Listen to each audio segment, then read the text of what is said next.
सिंधुदुर्ग जिल्ह्यामध्ये पर्यटन हंगामाचा शेवटचा दिवस होता। प्रवासी बोट किल्ले वाहतूक 31 ऑगस्ट पर्यंत आता बंद असेल। किल्ले सिंधुदुर्गावर पहाटेपासूनच पर्यटकांची गर्दी होती। हे दृश्य आपण बघतोय आणि या किल्ल्यावरून आढावा घेत पर्यटकांसोबत आमचे प्रतिनिधी सुरेश कौलगेकर यांनी संवाद साधलाय। आपण बघूया।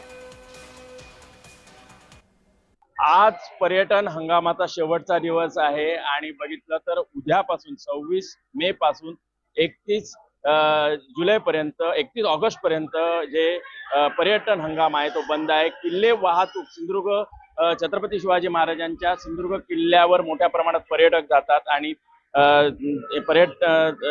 सिंधुदुर्ग किल्ल्याचं दर्शन घेतात। आपल्यासमोर काही पर्यटक आहेत। मला सांगा, आज शेवटचा दिवस आहे, उद्यापासून हंगाम संपतोय, काय आज तुम्ही जाताय छत्रपती शिवाजी महाराजांच्या किल्ल्यावर जाताय, काय भावना आहे? खूप आनंद वाटतोय। पहिल्यांदा बघायचा क्षण आहे आमचा। श्री छत्रपती शिवाजी महाराजांचे किल्ले बघायचा आम्हाला चान्स भेटलाय पहिल्यांदा। त्या उद्यापासून बंद आहे असं ऐकलंय, त्यामुळे आम्ही आज फिरायला आलो। शेवटचा दिवस आहे असं आम्हाला कळलं आता। आज कुठे कुठे फिरला? आम्ही पुण्यावरून आलोय, 2 दिवस झालेत।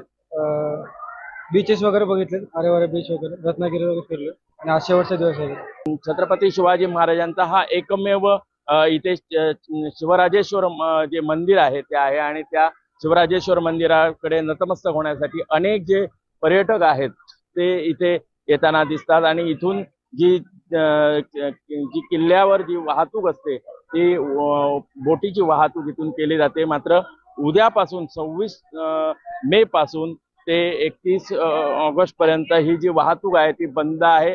त्यामुळे ह्या प्रमाणात जे पर्यटक गर्दी ही सिंधुदुर्ग किल्ल्याकडे जाताना पाहायला मिळते। सुरेश कौलगेकर, जय महाराष्ट्र, मालवण, सिंधुदुर्ग।